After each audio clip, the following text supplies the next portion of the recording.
It's been a couple of months since the last update video, and a lot has happened, so it seemed about time to post another one of these, and it definitely doesn't have anything to do with the fact that I've been very busy the last 2 weeks and haven't had time to edit another video. For the time being, I do still want to stick to a video every 2-week schedule, but editing the videos takes almost a whole week in and of itself, so it doesn't leave too much room to actually do work. Which is why most of the videos being posted are still from last year. Well, the footage is from last year, the editing takes a long time, and I do it when I can.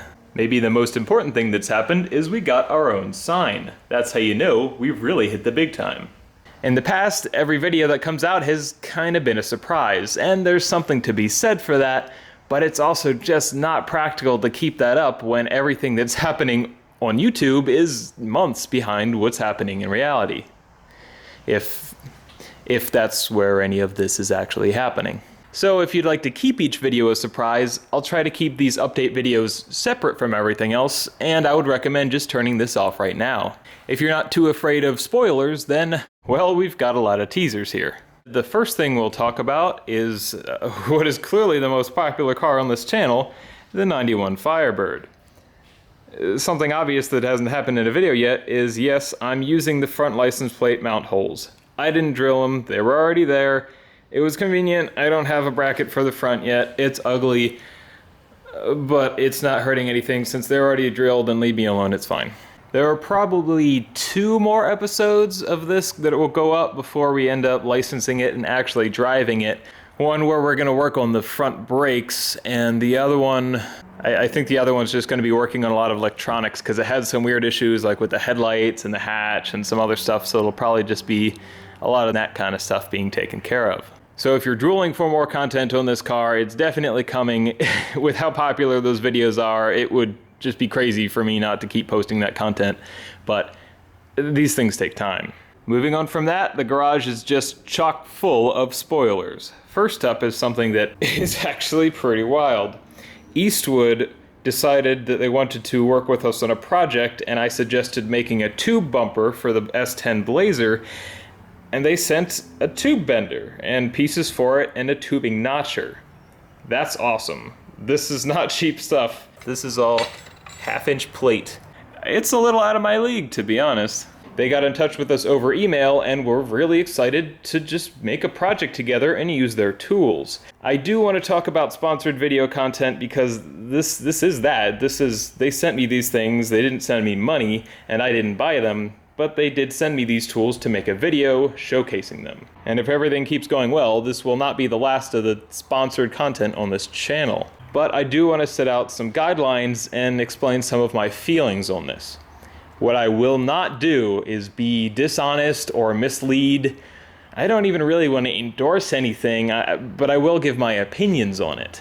I am a bit indebted to Eastwood for sending me this not inexpensive piece of kit here, but if it sucks, I'm gonna say it sucks. I very much doubt it does. It seems very nice. But because I'm showing off these things and for my own conscience's sake, I have to answer to you guys, I don't want to mislead anyone. I want everything to be honest. I want it to be real. So I'm being real and saying that Eastwood was very cool and sent me these things. At this point, I will also point out the other Eastwood product in the room, this Eastwood Take 200 that they did not send me. I actually bought this a couple of months ago, so it was weird that they actually ended up contacting me when I had not been public about this purchase at all. TIG welding is difficult, and I am certainly not experienced at it, so I need to do more practicing, but this thing has worked really well so far, so looking at the build quality of all this stuff, it's definitely a good first impression. Not to mention their customer service and public relations team that sent me this in the first place.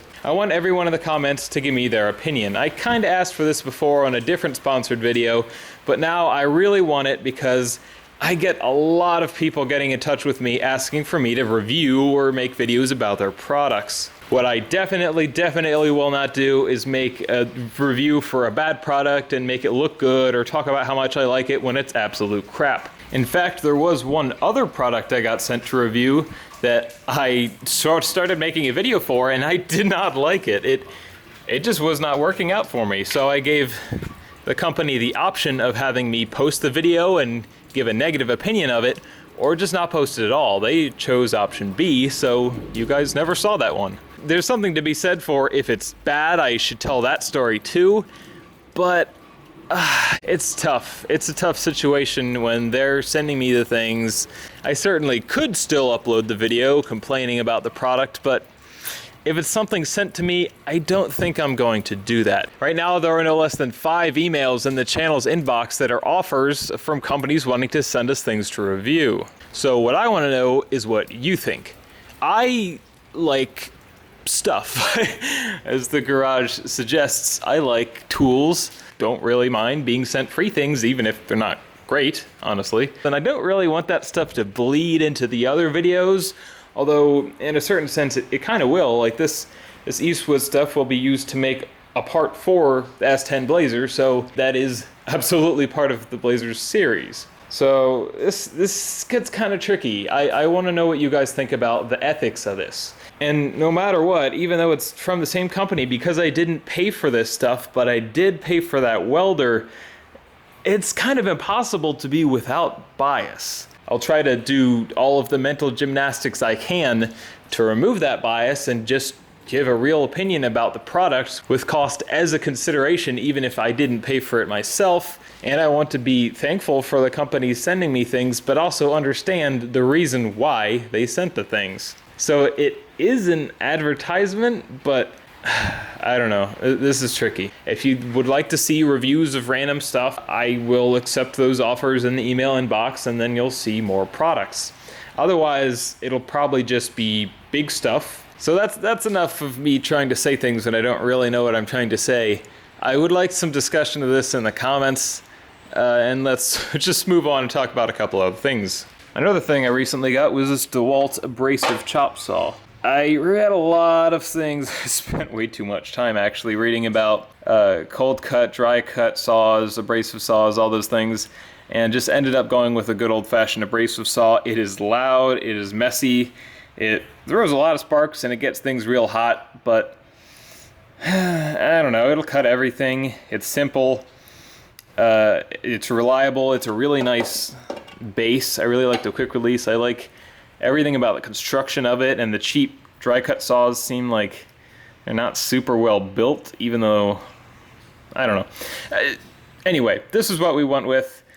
It cuts quite well. It makes a mess, but it's fun to use. This will be great for the bumper for the Blazer, for making roll bars, roll cages, cutting literally anything. I got a different blade for it, so we can cut wood and aluminum with it too, not just steel. So this will definitely come in handy. This stack over here is new tires for the Silverado.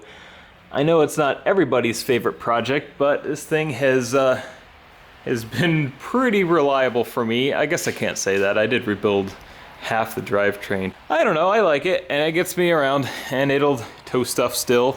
We recently did some more work to this, and we also have some new leaf springs for the back, because the current ones are a little jacked up from being overloaded, both before I got it and also, admittedly, by me.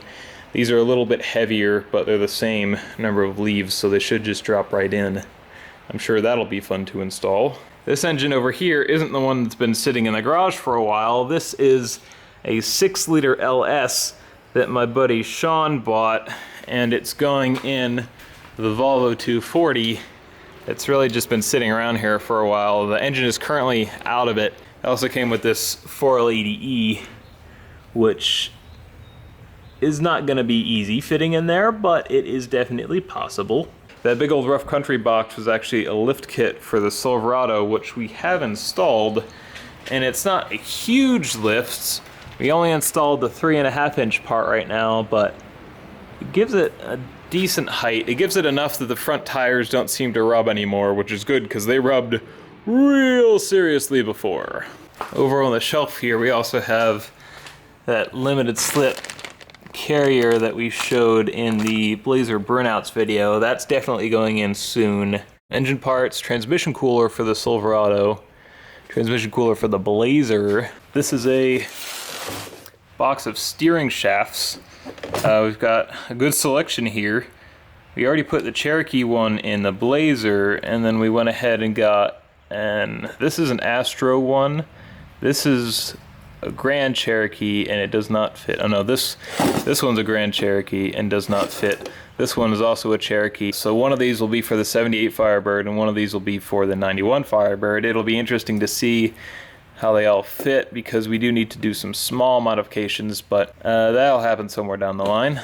This weird half-cut barrel thing over here was actually going to be the base for a forge. This is the leftovers from the drum smoker project. We were going to make a big sword forge kind of thing.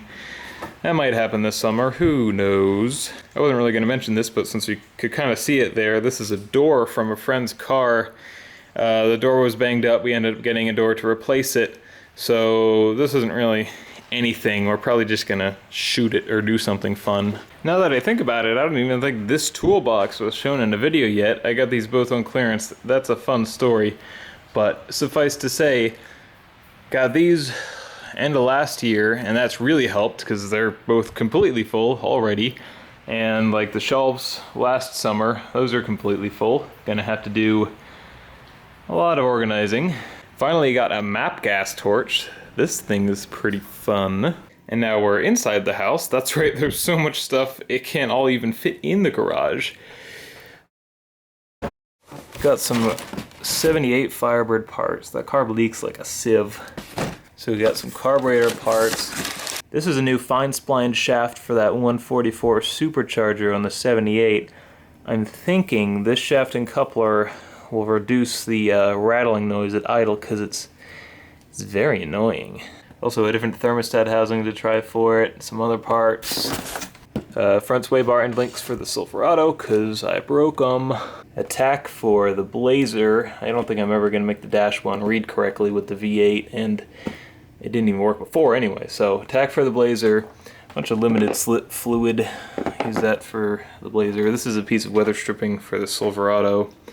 This is a 3-core cheapo radiator, V8 swap, Corvette, whatever radiator for the Blazer. Hopefully that will help keep it cool. Polyurethane bushing set for the 91. Got a good deal on that because it was like open box, but it appears to be complete. I don't know, I couldn't really resist it. Down here we have subframe connectors for the 91. That should stiffen everything up. That'll be a big weld-in kind of project. What is even in this box?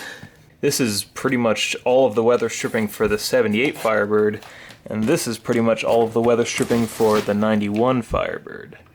So, lots to do there. TPMS sensors for the Silverado. It currently doesn't have any, and the light is pretty annoying on the dash.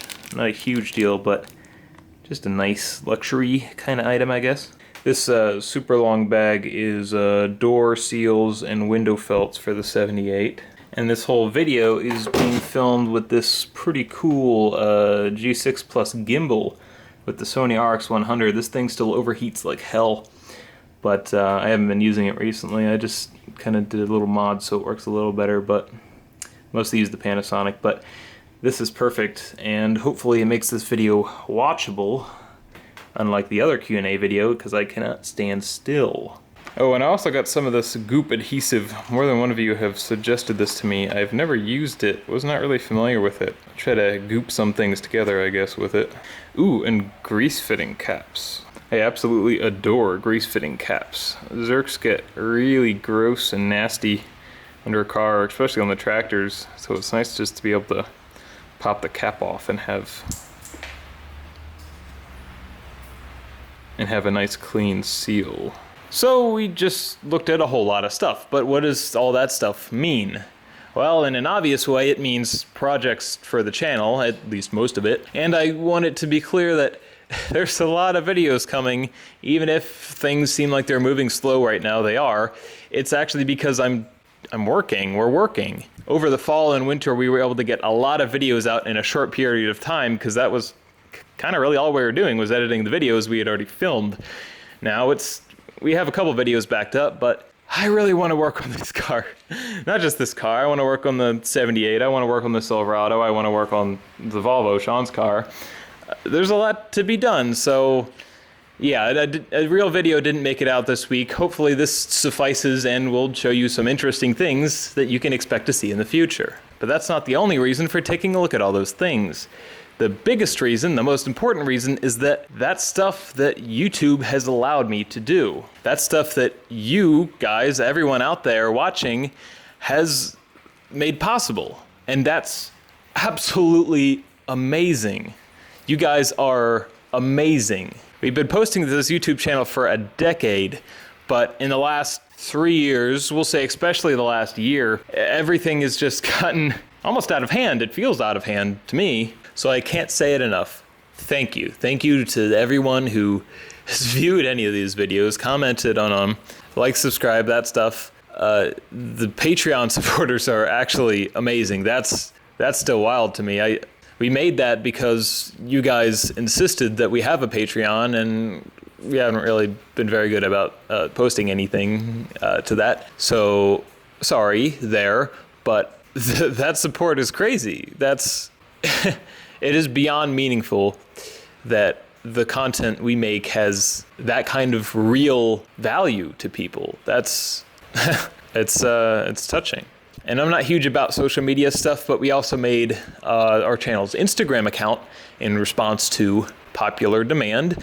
So we've got some content on there. We haven't really talked about it on the channel before, but there's some stuff there, and we'll try to keep it updated. I think, again, as talked about earlier in the video, we'll not worry about spoiling things. We'll just post anything we feel like. So if you don't want to know what's coming up, I would recommend staying away from that. Although, if you don't want to know what's coming up, you probably should turn the video off earlier, I guess. Well, I guess this update video kind of turned into a thank you video unintentionally. I think that'll about do it for this video. In 2 weeks, we'll definitely have some real actual project video. It'll probably be one of the Firebird videos. I'm not really sure, actually. This thing is popular. I should actually definitely post one of these. In 2 weeks, we'll have a real actual video, not this vlog update thing. But while we're here, I just want to reiterate, thank you. Thank you sincerely. So before this rainstorm washes away everything, I'm going to close the garage doors, go inside and edit this and make sure it is uploaded today.